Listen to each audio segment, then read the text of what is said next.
You really gonna go through with this? I'm gonna find, and I'm gonna kill every last one of them. Welcome back to the channel. Today, I want to wish you all a happy Outbreak Day 2017. Today is Outbreak Day. If you don't know what today is September 26th. This is the anniversary of the outbreak from The Last of Us. And if you are a Last of Us fan like I am, a big Naughty Dog fan, this is a day to celebrate.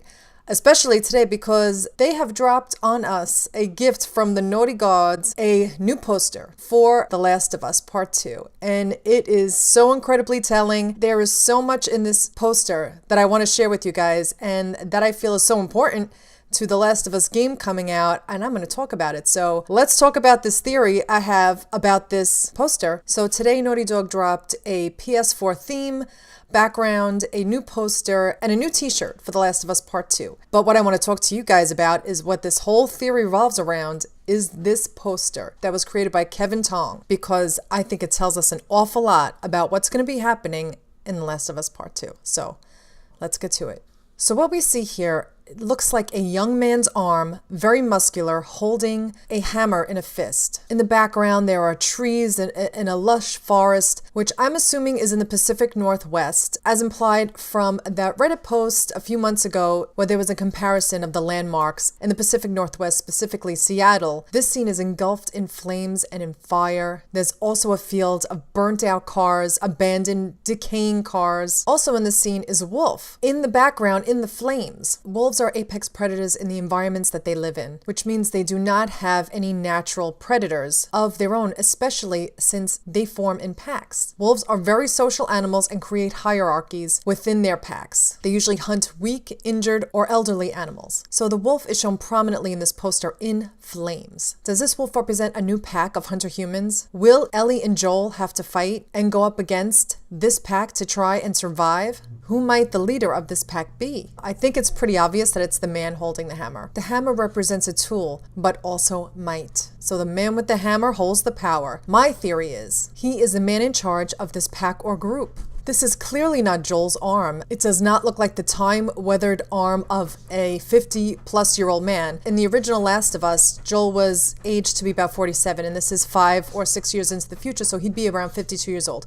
It is not the arm of a 52-year-old man. His arm is scarred and muscular. He is literally bringing the hammer down in this picture. Now, why I think this poster is particularly prophetic is because of the poster that was released last Outbreak Day 2016. If you guys remember, that poster was incredibly telling, and it was an Easter egg to prepare us for The Last of Us Part 2 reveal. This poster was revealed last Outbreak Day in 2016, before The Last of Us Part 2 was even revealed. And they had gone back and said that the poster was an Easter egg foreshadowing Ellie in the next game. Now, we know from the reveal trailer that we saw at PSX in December that Ellie now has a tattoo or drawing over her bite mark. And in this poster, it shows Ellie's hand holding her trademark pocket knife, and surrounding her were butterflies with tree branches in the background. There are also leaves and branches and greenery covering her arm. And most importantly, the greenery is covering her bite mark. Her bite mark from an infected. Not knowing at the time this was a huge Easter egg for when The Last of Us Part 2 would be revealed. Showing Ellie's tattoo or the drawing of a tattoo. It would make sense for Ellie to have done to herself to hide the fact that she is a survivor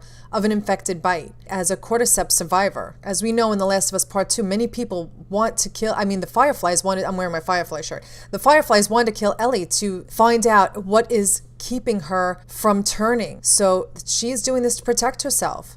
And this was a foreshadowing of what she does in The Last of Us Part 2. So this poster is incredibly telling. So now this year's juicy reveal, if they're following suit with the Outbreak Day posters of last year, we can assume that this person in this year's poster will play a significant role in The Last of Us Part 2. It's interesting to note the position of Ellie's hand in this poster. It's her forearm is facing us with her hand loosely holding her pocket knife. The background is light and peaceful. The butterflies are surrounding her, and it generally gives us a sense of beauty and tranquility, whereas today's reveal poster invokes feelings of violence, chaos, calamity, and fear. The arm in this poster is tense, muscles are flexed, the hand is in a fist holding a hammer. The arm is facing us, showing its power. The arm in the picture is also scarred. on the opposite side of the arm that Ellie's arm has been scarred. It's very contrary to Ellie's picture. It's the complete opposite, but they both have scars. I think this is an incredible detail in this poster. The dichotomy between these two posters is indisputable. They are similar, but on the opposite sides of the spectrum. Ellie stands for love and hope for mankind and the cure. This character could possibly stand for her destruction. What do you think of today's Outbreak Day poster and reveal? I think it's incredibly telling of the character we're going to see and the antagonist we're going to meet in The Last of Us Part 2. I love the duality of these two posters, 1 year set apart from each other, and how they could possibly have gone either way. Like, they are both two ends of the spectrum, and very easily Ellie could have gone a dark path, and very easily maybe this person could have gone on the peaceful path. But as we have been told by Neil Druckmann, whereas The Last of Us, the original, Part 1 was all about love and the story of Ellie and Joel. This one is about hate. Incredible. It is going to be an incredible story, and this poster had me so inspired today to do this theory video. I'm so excited at this new reveal on this Outbreak Day. What do you guys think? Let me know in the comments. Do you think that this has anything to do with the story? Do you think that this will play a huge part, or this character might play a huge part? I am very curious to see what they will show us at PSX, and I know they're going to be showing us at PSX. It's been a full year. Neil Druckmann and Naughty Dog love the PlayStation conference. I can guarantee we're going to see something meaty from them, and I'd love to come back to this video and see if I was right. If you like this video, if you like these types of videos, these theory videos, along with my Let's Plays and gaming news and all things video game, please subscribe to the channel. It helps me out so much, and please support me on TAD. I want to keep this channel free for all to see. And if you can, 500 TADs a day on your iPad or your phone. Download the app. It's really easy to do. It takes about 10 minutes a day, and I really appreciate it. It supports me, and any money I make from that goes right back into the channel for games and supplies for the recording. So thank you so much for watching, and I'll be back with more.